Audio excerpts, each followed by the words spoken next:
Yeah, I'll just open with I'm really proud of our guys. I don't know if anybody really understands the college football environment this year is just so different. 2020 has been so different in terms of motivation, what these kids go through. They sacrifice a lot to have this season, and they don't get to go and do things they normally do. And the season has really been long. And I think all across college football, with the injuries, the COVID concerns, the cancellations, it's been a very unique year. And I just want to give our kids a lot of credit for sticking through it, staying together, continuing to fight. I mean, you talk to coaches across the country, and they're having trouble even keeping kids out to play football. And this group has really stuck together, and I want to give them a lot of credit for that. Hey, Kirby, I kind of want to open with just how good does it feel to finally have, the rushing game doing what it's supposed to do at Georgia, just pounding it and pounding it, and what went into practice this week to make it, make Georgia able to do that against South Carolina? Well, let's be honest. A lot of it has to do with the other team and what they do. So we didn't call a lot of different runs. We didn't go out and reinvent the wheel to run the ball. We played a team that had 3 or 4 guys out. They had some COVID issues, a couple other injuries that probably hurt their depth. They're a very beat up football team, and they're probably just not as stout as Mississippi State is up front. But with that said, our guys came out from the very beginning. They knew that South Carolina had some guys out. They didn't play down to that level. They played physical. They knocked people off the ball, and they ran the ball. And I thought that our O-line second effort and our back second effort was the difference in the game. Hey, Coach. Honestly, this year you haven't had any opportunities to play a lot of different guys, but you did today in the second, fourth quarter, especially entirely different offensive line. Arian Smith caught a touchdown. Just how, important was that to be able to get that tonight? It's so unfortunate that you don't get a chance to do that, but it's the world we live in. It's just the conference schedules made it tough, and our inability to get a big lead has made it tough. But I was proud of those guys. I certainly wish that we could play them more. That's what kids do. They come to Georgia to play in the games, and the games we've been in, we haven't been able to do that. So I was proud of Arian Dejon Edwards, just what a warrior he was to continue to run the ball with toughness and able to get Broderick in the game to play. Darnell played a lot. We played a lot of young guys on the defensive line that didn't have a real good series there. We subbed out and put some threes in and didn't play real well that last drive that they scored on. So, but that's the way you learn. I've been around it for years, where I've been very fortunate to be at places when you get a lead, you put them in, and you find out a lot about a kid. You find out, hey, he may still be a year away, but getting that experience under his belt is invaluable. Thanks. We'll next go to Chip Towers, followed by Connor Riley. Coach, could you just assess the overall play of JT a little bit? Obviously, this was a very different game that he was asked to play today. How did you think he did? What was your assessment? I thought he did a good job. He took the things the defense gave to him. He made some good throws. He understands protections. He knows what covers they're in. He did what we asked him to do. And, I thought the one ball to Jermaine on the wheel down our sideline was the one I wish he could have back. I think he underthrew it a little bit, and Jermaine may have still been able to catch it. But I thought he played well. He understands what we're trying to do, and he did a good job handling the offense. Hey, Kirby, you talked a little bit about a freshman earlier who played later in the game. Jalen Carter looked like he made a couple of big plays out there early. How has he sort of progressed in these recent weeks, especially when you haven't had Julian Rochester or Jordan Davis out there?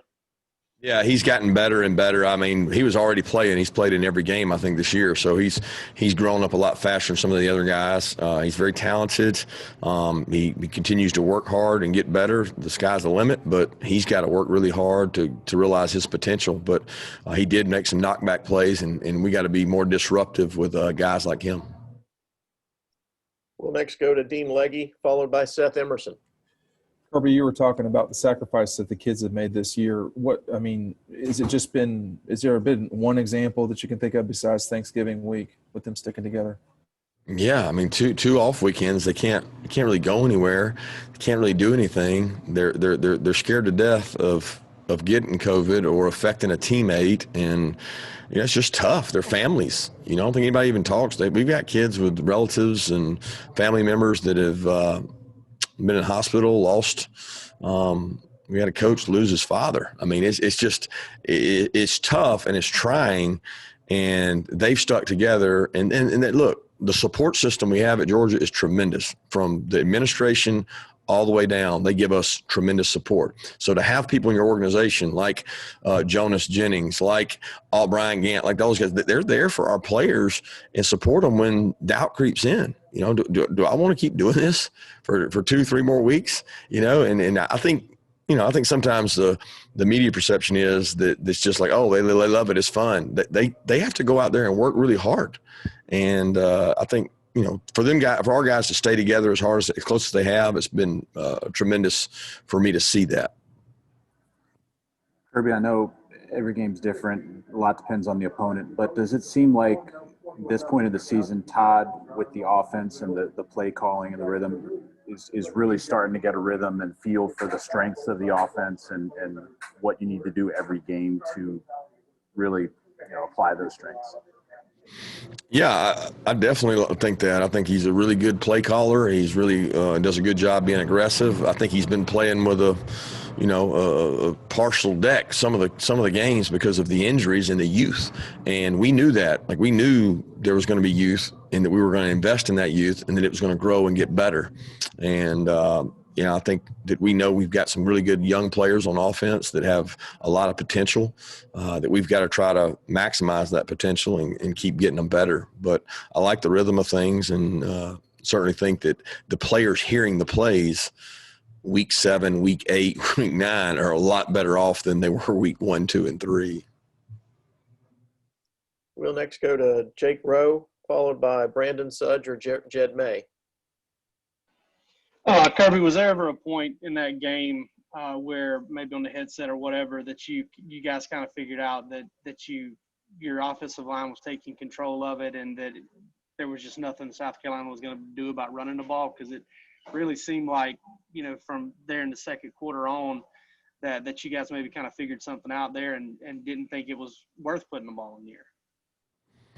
Well, it's not that. I mean, you take what they give you, right? I mean, it's just an opportunity to run the ball and win the game. That's our ultimate goal, is to win the game, and that's what we wanted to do. We weren't going to throw it just to throw it. I mean, we took some shots. We took some 1st and 10 shots. We had one to Jermaine on the sideline we missed. We had one, I think he threw the ball away, made a good decision on a shot play that he ended up throwing away because the guy wasn't there. So, I mean, it wasn't like we came out and said we're just going to run it, we're going to throw it. We're going to do what we got to do to be successful.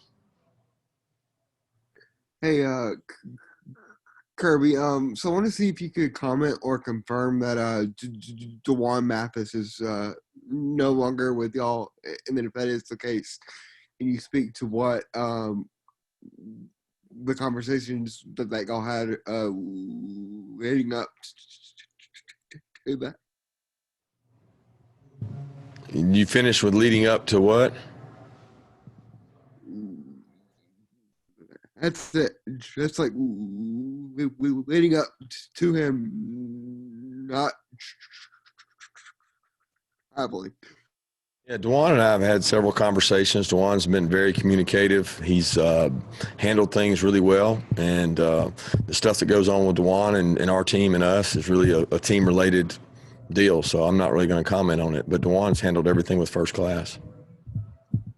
We'll next go to Mark Weiser, followed by David Pascal.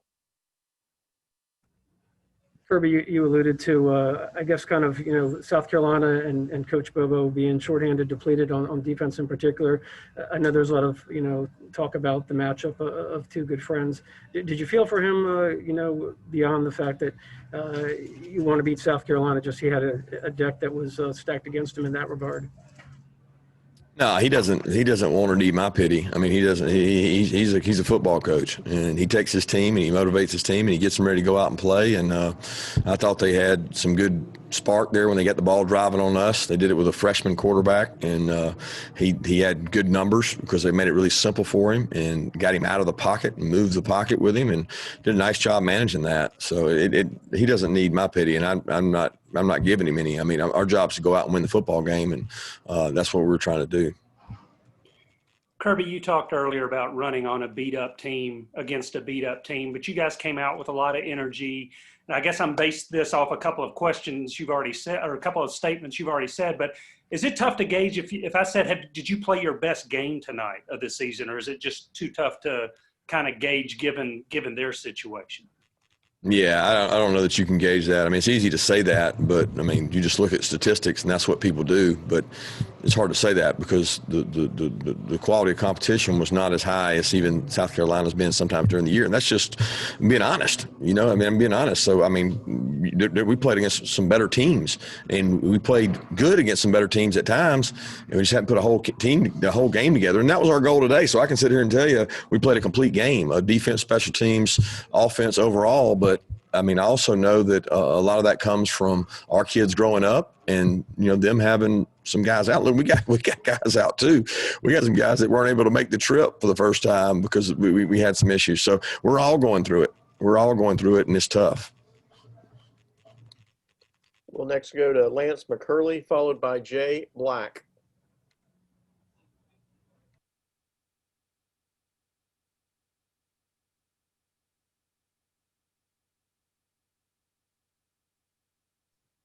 Okay, we'll go straight to Jay Black then. Jay, you have a question? I'm good, Mike. How about Jed May? You have a question, Jed May, followed by Emily with Channel 46. Yeah, Kirby, over these past two games, do you sort of feel like the offense is sort of getting close to reaching that balance you've been striving for? And, you know, looking ahead, does it sort of give you confidence seeing what they can become, you know, later this year and, you know, potentially heading into next year too? Yeah, I'd like to think so.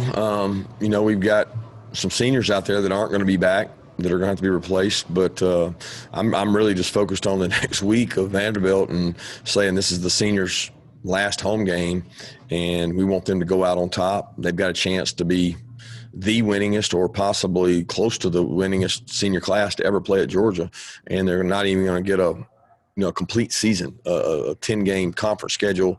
So to put that in there with their 4 years, pretty tough, and to still come out with the most wins possibly ever of a senior class, that's what I'm worried about for them, is I want them to be able to have that feather in their cap and that they help build this thing at Georgia. Hey, Coach, do you feel like your backs entered this one with something to prove? Did you feel like this week of practice they were, I don't know, thinking about last weekend's game and just how they weren't able to run the ball and they did so well tonight? I don't think they were thinking about that. I think they were thinking, because they ran the ball really hard last week, I thought their offensive line was thinking that way.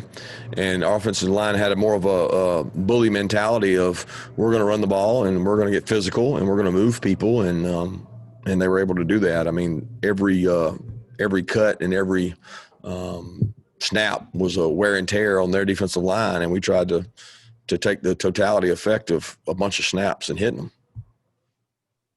We have time for two more questions. We'll wrap up with Jeffrey Collins from the Associated Press, followed by Michael Cunningham. I'm good. No question. Thank you. With that, we'll call it a day then and let the bus get back to Athens.